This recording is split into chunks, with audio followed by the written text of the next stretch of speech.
Have you ever been really in love? I'm talking about the kind of love where your heart races just thinking about them. You plan everything, the flowers, the outfit, the moment.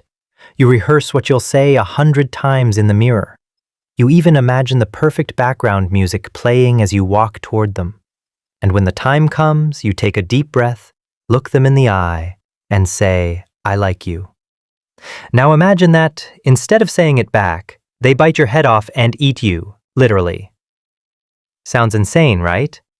But that's not just a bad date. It's reality for the male black widow spider. In the world of these tiny 8-legged creatures, love isn't just risky. It's often the last thing a guy ever does. And the worst part? He knows it might happen, and he does it anyway. Yep, this isn't some freak accident. This is nature's idea of romance, spider style. So if you've ever been ghosted, dumped over text, or left on red, cheer up. At least you're still alive. In today's video, we're going to dive deep into the twisted, tragic love life of the male black widow. Why does he approach a mate knowing he might be killed? Why do the females sometimes eat them after mating? And is it really as cruel as it sounds? Or just another genius move by Mother Nature? Grab a drink, get comfortable, and prepare for one of the weirdest love stories you'll ever hear. This is why it sucks to be a male black widow spider. Let's start at the beginning. Meet the star of today's story, the black widow spider.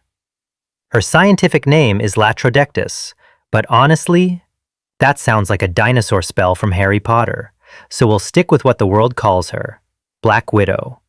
Cool name, right? It sounds sleek. Dangerous, mysterious, like someone who'd wear sunglasses at night and disappear into the shadows after saying something cryptic. And in many ways, that's kind of who she is. The Black Widow is one of the most iconic spiders in the world. She's instantly recognizable, jet black with that bright red hourglass stamped boldly on the underside of her abdomen. It looks like a warning sign, and honestly, it kind of is. She's not just named Widow for fun. There's a reason people whisper her name like she's the femme fatale of the animal kingdom. Now physically, she's a stunner. If you're into spiders. She's smooth and shiny, almost like she's made of glass. Her legs are long and delicate, but she moves with this eerie, calculated grace, like she's always thinking 10 steps ahead. And she doesn't rush. No sudden moves. When she walks across her web, it's like watching someone tiptoe through a silent movie. Slow, smooth, confident. But here's the twist. Behind all that elegance and mystique is a creature with a pretty dark habit. She sometimes eats her mate. Yep, straight up cannibalism. She mates with a male, and when it's over, she might just turn around and devour him. Legs, fangs, everything. It's not a metaphor. It's not poetry. It's just lunch. And the worst part? That's not even the weirdest thing about Black Widow mating behavior. But we'll get there. For now, just know this. While she may look like a graceful Gothic queen on the outside, the Black Widow isn't here for romance. She's here to survive, to reproduce. And if a few males need to die in the process, well, that's just nature's way of saying, thanks for your service. So yeah, don't let the name fool you.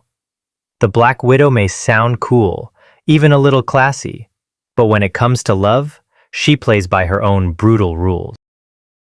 So now that we've met the queen of the story, the Black Widow herself, it's time to talk about the guy. You know, the poor soul who's just trying to find love and not get eaten. Spoiler alert. He's got the odds stacked against him. And it all starts with one painfully obvious problem. He's tiny. Like, laughably small compared to her. While the female Black Widow is big, bold, and built like a Gothic tank, the male is this skinny, fragile little spider that looks like he hasn't had a proper meal in weeks. To put it in human terms, it's like if you were the size of a squirrel and your date was the size of a grizzly bear. And not just any bear. A bear that might kill you after dinner. Not exactly romantic. Scientists estimate that female black widows are up to 4 times bigger than males. That's not just a slight difference. That's like showing up to a boxing match with a pool noodle and your opponent has a baseball bat. Now imagine you have to sneak up to this giant creature, try to impress her, perform a little mating dance, and then, if everything goes well, you might survive.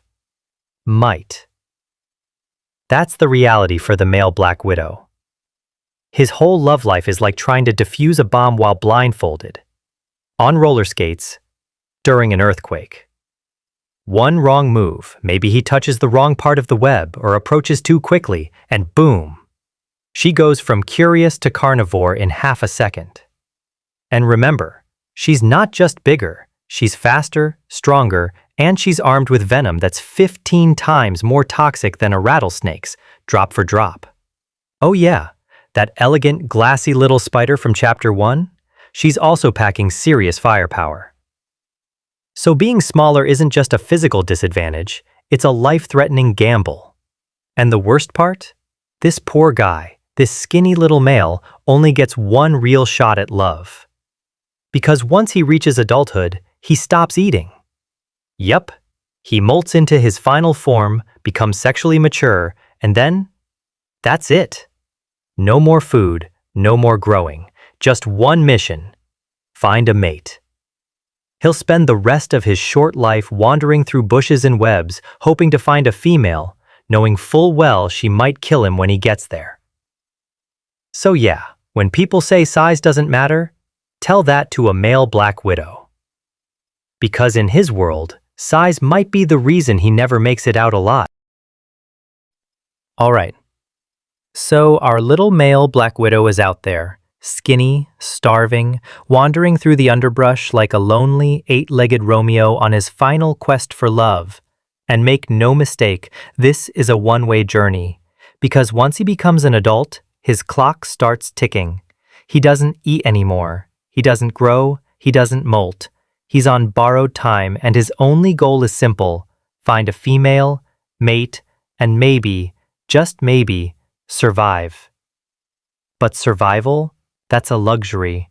What matters is passing on his genes. That's the entire reason he exists. And nature? Nature doesn't care about his feelings or his fear. All nature cares about is, did you succeed before you died? So after crawling for hours, or sometimes days, he finally stumbles across the unmistakable web of a female. And he freezes. This is it. This is the moment. But he can't just charge in like some desperate teenager. No. This is delicate. This is dangerous. Because if he gets too close without the proper introduction, she'll treat him like any other prey that walks into her trap. So what does he do? He dances. Literally. He starts plucking and strumming the silk threads of her web in a very specific pattern, a rhythm that says, "Hey, I'm not food, I'm a suitor, please don't eat me." It's called courtship signaling. It's his one shot to let her know he's there to mate, not to be dinner. If she's feeling calm, if she's not too hungry, if she's feeling generous, she might let him approach. And in a gentle, tiptoeing way, he'll climb onto her web, inching closer, slowly, carefully, until he's finally able to mount and mate with her. And for a brief, shining moment, it works. The impossible happens. He mates with her. Mission accomplished. But just as he's about to climb down and celebrate his victory, she turns and bites. Fast, deadly, and just like that, he becomes her post-coital protein snack. And here's the craziest part. In many cases, he doesn't even try to run. He just stays there, as if he knows this was always how it was going to end. He gives her everything, his genes, his body, because maybe, just maybe, it'll help her produce stronger offspring. It's nature's version of, you complete me. Tragic? Definitely. Romantic? In the most disturbing way, maybe? But for the male black widow, this isn't just a love story. It's a suicide mission. By now, you're probably thinking, wait a second, do all male black widows get eaten after mating? Is this a hard rule, a guaranteed death sentence? And the answer is, not always. But here's the thing, it happens often enough that it gave the entire species its famous ominous name, the Black Widow. So yeah, the reputation isn't random. But there's nuance here. Not every male ends up as dinner. In fact, scientists have found that whether or not the female eats her mate depends on a bunch of factors. Hunger, hormones, and timing. First off, if she's hungry, that's bad news for the male. Just like people get cranky when they're hangry, a female black widow gets, well, deadly. If she hasn't eaten in a while, that male better be packing more than just charm, because to her, he might as well be a walking protein bar. But if she's well fed, she might let him live. Might. And then there's timing. Some males are smart about how they approach. They sneak in at the perfect moment, usually during the female's molting stage, when she's temporarily soft, vulnerable, and less aggressive. It's like tiptoeing into a dragon's lair while it's still half asleep. Risky? Still. But your odds are way better. Some researchers have even found that younger females are more likely to let males survive. They haven't built up the same aggression levels as the older, more experienced spiders. So yeah, survival is possible. But it's kind of like trying to cross a minefield, blindfolded, while whistling a love song. Most don't make it. And even when they do, there's a twist. Some males choose to be eaten. Yep, you heard that right. Some male black widows seem to offer themselves up on purpose. Scientists call it sexual suicide, a weird but strangely effective evolutionary strategy. Why? Because when the female eats the male, it gives her extra nutrients to help produce more eggs, and stronger ones too. So even though the male dies, his genes have a better chance of surviving through a bigger, healthier batch of spiderlings. In the brutal math of nature, that's a win. Think of it like a biological mic drop. I came, I mated, I got devoured, but my kids are gonna thrive. That's how deep the game goes. So, do all males get eaten? No. But the risk is always there. It's not just a possibility, it's part of the deal. Love, for the male black widow, isn't a fairy tale. It's a high-stakes gamble where survival isn't the prize. It's the exception. Okay, so let's take a step back for a second. Because at this point, you might be asking, wait, there's an upside to being eaten alive? And honestly, it sounds insane. But in the weird world of evolutionary biology, sometimes the things that sound like a nightmare are actually survival strategies in disguise. So yeah, welcome to one of the strangest biological trade-offs in the animal kingdom, dying for the future of your kids. Here's how it works. When a male black widow sacrifices himself during or after mating, the female doesn't just get a snack. She gets a supercharged boost of nutrients, a fresh, high-protein meal delivered right after fertilization. That gives her body the energy and resources to produce more eggs, and not just quantity, but quality too. Stronger eggs, better survival rates, healthier spiderlings. In other words, dad dies, but the kids win. And here's where it gets even more interesting. Researchers have discovered that males who are eaten may actually father more offspring than males who survive. Why? Because the female becomes less likely to mate with someone else after she's full and satisfied. So by becoming her meal, the male basically blocks the competition. He's saying, if I can't live on, at least no one else is getting in here. Romantic? Not really. Effective? Extremely. It's a brutal kind of loyalty, like giving your last breath to lock the door behind you. And get this, some males even increase their chances of being eaten. Yep, they perform mating behaviors that almost invite the female to turn on them. Scientists believe that for some males, dying on purpose is literally baked into their evolutionary programming. It's the ultimate mic drop. I gave you everything, now raise our children to be monsters, my queen. So yeah, in our world, getting eaten after a date is a worst-case scenario. But in the world of the Black Widow, it might just be the best-case outcome for the next generation. In that twisted, eight-legged logic that governs evolution, sometimes the most successful fathers are the ones who never live to meet their kids. So the male is gone, the deed is done, and now the next generation begins.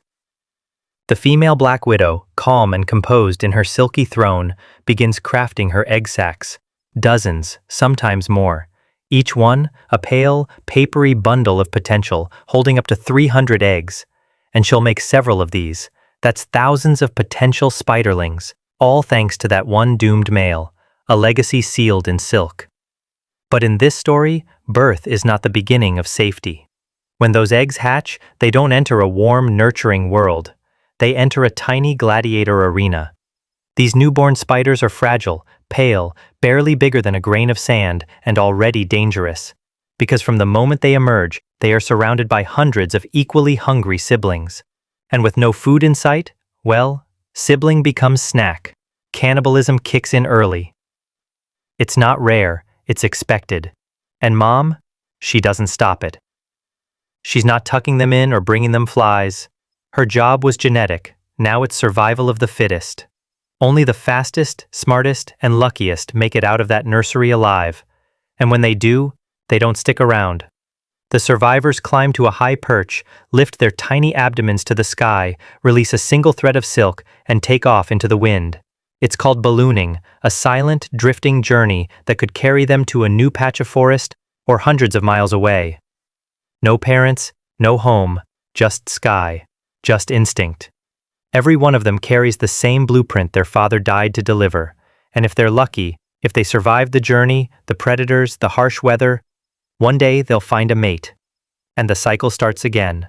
Another male, another gamble, and maybe another tragic ending wrapped in silk. So what have we learned from the strange, eight-legged world of the Black Widow? That in nature, beauty doesn't mean mercy. That love can come at a deadly cost. And that survival doesn't always look pretty.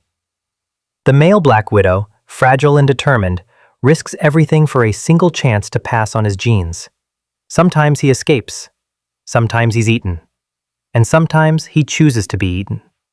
The female, elegant but dangerous, plays her part as both mate and predator, then mother to a brutal new generation. The spiderlings, they grow up in chaos, raised not by kindness, but by conflict. This is the love story of the Black Widow. It's tragic, it's fascinating, and somehow it works. Because in the end, nature doesn't write stories with happy endings. It writes stories that work. Stories where survival is paid for in blood, silk, and sacrifice. And maybe, just maybe, there's a strange kind of beauty in that. Thanks for watching. If you enjoyed this deep dive into the dramatic world of Black Widows, give it a like, share it with someone who thinks their love life is complicated, and don't forget to subscribe for more wild stories from the natural world. Got a weird animal fact you want us to explore next? Drop it in the comments below. Until next time, stay curious, stay weird, and maybe don't date a spider.